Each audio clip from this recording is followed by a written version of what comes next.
Živel sem Gregor Strasberger, bivši gimnazic, zdajšnji muzikant, bil sem pa na športnem oddelku. Super. Kakšni so občutki nazaj na hodnikih, čeprav se zdaj v bistvu prazni? A so se kaj spremenili? Tam je kaj je tam neka učilovca? Tam v atriju, gor nekaj, tisto me je malo presenetilo. Torej, zakaj si se odločil ravno za športni oddelek gimnazije? Se hecam slišno. Jaz sem takrat, v osnovni šoli sem vztrajno treniral tenis in potem, ko sem se odločil, kam iti naprej, sem pač bil, se mi zdi, da dosti pameten, da grem na gimnazijo, pa hkrati sem bil še ful v športu in pol je bil 1+1 je enako športna gimnazija. Pa je bila v igri še kakšna šola ali je bila gimnazija edini choice? Mogoče za kratek trenutek sem pomislil na kaj drugega, ampak ne. Kako pa to, da je gimnazija pa prevladala? Meni se zdi, da je gimnazija res ta ustanova v Novem mestu, ali pa tudi, ne vem, mogoče tudi kjerkoli drugje, ki je nekako tak en vrelc znanja in prosperitete mladine. In ful sem vesel, da sem šel sem, ker sem se imel res tako najjače v lifeu. V bistvu na šoli kroži že od vedno govorico o posebnih bonitetah, ki naj bi jih imeli športni oddelek. Kaj misliš o tem? Ja, mi smo bili kar taki malo besni, pa naporni, pa glasni, ne. Kakor se spomnim, tisti splošno so bili veliko bolj tako pridni, pa nekako vesni, pa tako da mislim, da smo šli mi malo na živce, tako da verjetno je zdaj tudi tako, ne. Ampak nekako so nam zmer dali take profesorje na šoli, ki so tolerirali oziroma so razumeli, da imamo mogoče malo več energije in so z nami znali delati, in tisti, ki so z nami znali delati, se mi zdi, da smo se imeli prav fajn.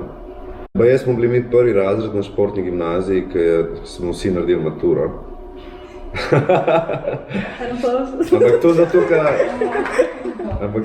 ker jih je tu popadalo že prej. Tako da, jaz sem imel recimo takrat lahko, ne vem, treninge zjutraj namesto športne, tako da sem treniral še zjutraj lahko. To je bila ena taka zadeva, ko se je dalo zmeniti, pa pač napovedana spraševanja, ne vem, imate zdaj vsi napovedana spraševanja? Večinoma ne. Kaj dosti drugega pa se mi zdi, da ne, razen teh nekih special izletov, ki smo jih imeli kao sem športniki, ampak tako, no. Ne vem. Mene je bilo najs, da sem šel na športno, ki je bilo tako malo smo bili special. Vsi so še zmeri. No, vidiš. Brez profesorjev ni znanja, ni pa tudi veliko smeha in pretočenih solz. Se ti je, kakšen profesor ti je še kaj več posebno ostal spomin? Ja, ful njih.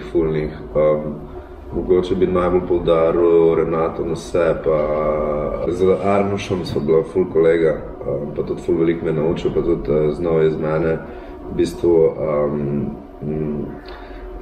neko novo znanje izvabiti, ker pač ni bil samo omejen na tisto, kar bi moral učiti, ampak je videl, da me zanima glasba in pa sem imel za seminarsko, ne vem, razvoj bluza v Ameriki, ali seminarsko, nekako se temu reče v srednji. Pa tako, enkrat sem mu rekel, jaz sem angel rock'n'rolla.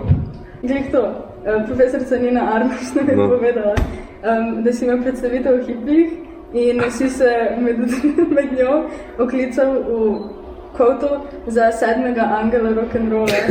To je vprašanje, če si še vedno tega mnenja. Zdaj sem po moje bolj demon. Ampak takrat sem bil pa še angel. Mogoče bom pa spet angel, kdaj. Hodila sem še omeniti, na šoli zadnjih par let prirejamo Gimnama Kant. To je kantavtorski večer, na katerem naši dijaki predstavljajo lastno ustvarjanje širši publiki.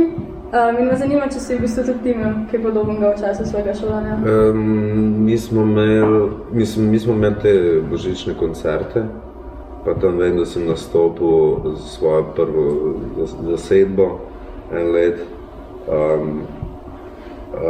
imeli smo projektne tedne, kjer smo en let imeli film, pa en let smo imeli nekaj z glasbo. Jaz sem bil v bandu, ki je spremljal pevski zbor. In takrat smo pač dosti igrali tako, pa smo se zabava. Pa misliš, da bi se udeležil Kanta, če bi zdaj sedel v gimnazijski klub? Ja, sigurno. S kakšno posebno? Na ziher bi kaj joko, tako me nobena punca ne mara. Kakšen pevski ali bi bral svojo poezijo? Ali bi narisal? Ne, to pa moja ne bi. To si ne bi upal brati svojo poezijo. Pa takrat v srednji mislim, da sem šele bolj proti koncu začel biti tako, si pustil biti tako ranljiv, da sem kaj napisal tazno. Ampak sem bil patetičen, veš. Tudi patetičen. Matica nam je tudi izdala, da si sodeloval v gledališki skupini Goga. Se te kakšen projekt še posebej dotaknil? Ja, en projekt, ja, ker sem tukaj manjkal, da sem 2 šuta dobil pa v matematiki. Edina 2 šuta v gimnaziji, ki sem dobil pri matematiki v 4. letniku, 2 šuta za isto snov. In to zato, ker smo pač jaz pa še en kolega delal to predstavo in smo se kar precej zabavali. Pa ste mislim na musical tudi delal? Ja, ampak takrat sem pa igral. 2krat sem igral, enkrat sem bil pa lučkar ali kar nekaj. To je treba biti. Ja. Srednješolski čas je zelo glasen po tem, da se prijateljstva enako hitro sklepajo, kakor tudi izgubljajo. Si v gimnaziji sklenil kakšna prijateljstva, za katere meniš, da bo ostala za vedno? Ja. Imam enega zdajšnjega ful dobrega kolega, ki v bistvu so bila sošolca in so pa tudi oba take malo barabice, ampak zdaj se več družbe, ko so v srednji. Takrat so pa sošolca, po pouku smo imeli vsak svojo družbo, ampak zdaj so pa full frendov, tako en večjih frendov, ki ga imam tle v malem mestu. Pa imam še ene 4-5 bivših sošolcev, s katerimi se srečujem bolj ali manj redno. Ampak ja, iz drugih oziroma ljudje, ki so pa v moji generaciji obiskovali gimnazijo, jih petek srečuješ, vsake tudi cajta kje pa tudi. Ampak meni se zdi, da itak pol, ko greš na faks, itak še bolj specifično družbo si najdeš, še bolj specifične ljudi. Pa ko se začneš ukvarjati profesionalno z nečim, ne. Pa itak se gibaš v takih krogih, ker takšni ljudje obstajajo. In zdaj, če je slučajno to kdo iz gimnazije, pol cool. Torej, slišate, kot da se gimnazije spominjaš v dobri luči? Ja, ful dobra luč. Meni so bilo to najboljša leta. Vse je bilo nekako prvič, pa vse je bilo malo prav, pa malo narobe. Pa se ti je mogoče v spominu tisala tudi kakšna slaba izkušnja? Ja, veliko, ja. Tiste enke? Tiste enke, ja. Ja, mislim, so bile tudi kakšne stvari, ki so šle malo čez rob.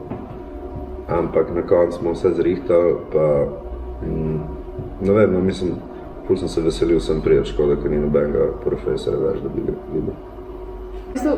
Kaj meniš, da je najbolj zaznamovalo tvoj čas šolanja? Kaj zaznamovalo? Ja. Kaj je tako najbolj pomembna stvar? Ja, to neko teenagerstvo. Ta ko pač v osnovni si nekako otrok, pa proti koncu že malo nekaj, ne.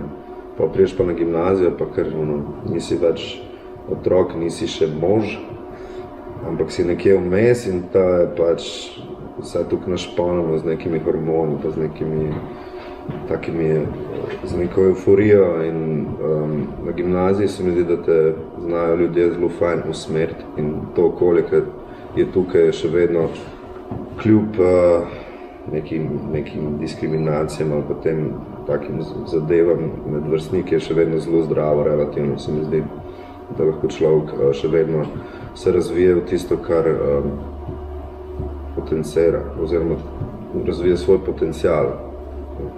V bistvu ne sem vrstniki, tudi profesori se mi zdi, da so dosti.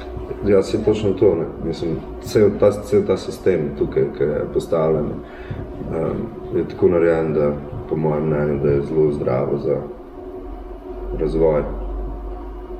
Katere kompetence za nadaljnje življenje ti je dala gimnazija? Ja, recimo sem šel pa študirati novinarstvo in ko sem imel Renato na vse, sem zelo malo rabil delati na proslovnici, res nas je dobro nadrilala, ne. Tako da to mi je bilo tako, vedno sem se pol spomnil na njo, ker so vsi iz drugih pač regij ali whatever so imeli težave, jaz pa sem z levo roko počel te stvari. Ko imaš recimo en predmet na FDV-ju, je vejca, samo vejca. In moraš pisati 80%, da dobiš pozitivno, ne? In jaz sem pač z lahkoto pisal stresu, tako da hvala Renata na vse. Za na koncu še, če imaš kakšne napotke oziroma nasvete za osnovnošolce, ki razmišljajo o vpisu na gimnazijo? Osnovnošolcem. Pa se tisto ve. Mislim, če čutiš, da bi rad šel na gimnazijo, pa ali 15, te ne bo strah, ne vem, mogoče koga bi daj strah, da ni dosti pameten, pa da je pretežko to za njega, ampak jaz mislim, da če si željan znanja in če si, ali pa če nisi, pa si pameten, bo tle eno super okolje za razvoj in za imeti se fajn in za nadaljno pot. Super. Hvala. Zanimivo je bilo poslušati. Hvala tebi. Mi imamo še zate. Imamo, evo, mrč. Da, best mrč. Da te opremi. Hvala. Top. Gracias. Ja, hvala tebi.